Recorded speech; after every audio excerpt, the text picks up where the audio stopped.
Xi darba dan il-post kien mimli ħajja, kien mimli turisti, kien mimli anka Maltin li mlew dan l-istess post din is-sala li qegħdin taraw warajja bi briju. Illum tinsab fl-istat li qegħdin taraw bini żdingat, żibel kullimkien u nies li jiġu għaw kultant żmien forsi anka b'intenzjonijiet xejn tajba u nies anka żgħażagħ li jiġu għaw biex iqattaw ftit tal-ħin fil-kwiet ftit il-bogħod mis-soċjetà. L-awtorità tal-ippjanar iddeċidiet li dan il-post jikser qatt dwar l-ippjanar. Għaldaqstant tat ċans li s-sidien ta' dan il-post sabiex jieħdu deċiżjoni. Jew iwaqqgħu dan il-post jew inkella jirriġenerawh basta jirrispetta l-ġmiel u s-siwi taż-żona tal-madwar. Jekk għadkom ma raftux il-post, l-avviż ta' nforzar ħareġ lis-sidien tal-lukanda ġerma f'Marsa Skala. Il-kap eżekuttiv tal-MEPA, Johan Buttigieg, spjegalna li f'dan l-istadju is-sidien kienu avżati.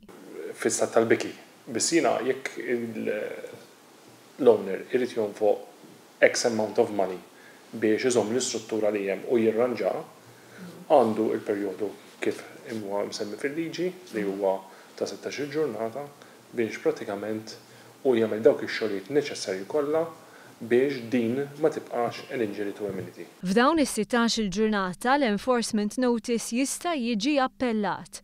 Wara separazzjoni tal-MEPA b'żewġ awtoritajiet tal-ambjent u l-ippjanar, daħal fis-seħħat li jippermetti li l-awtorità tinforza f'każ ta' bżonn. Daħal proviżjon ġdid li inti jekk għandek bini li mhux qiegħed fi stat tajjeb, l-awtorità għandha dritt anka jekk huwa bil-permess tordnalek li jew tirranġaħ jew inkella twaqqa' dak il-bini li jkun hemm. Taħt il-liġi antika ma stajniex nagħmluha.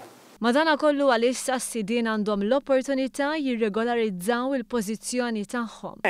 Wara biċ-ċar illi rispettivament minn int jekk għandek il-legalità aħna se nieħdu passi.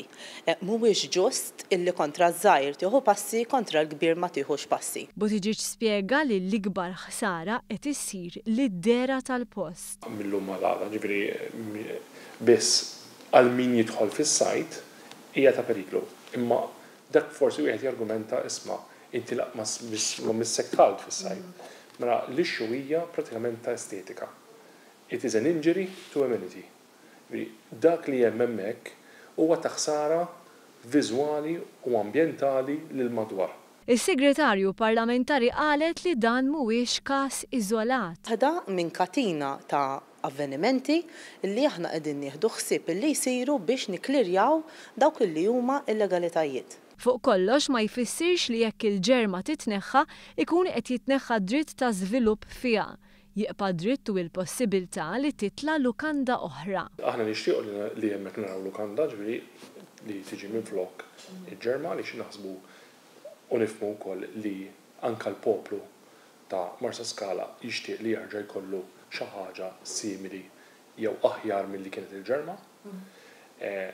Huwa kienet ukoll mutur fl-ekonomija għal dik iż-żona tas-sawt u nemmnu wkoll li biżvilupp li jkun ħafna aħjar minn dak li hemm, attwalment Marsa Skala tista' tibbenefika.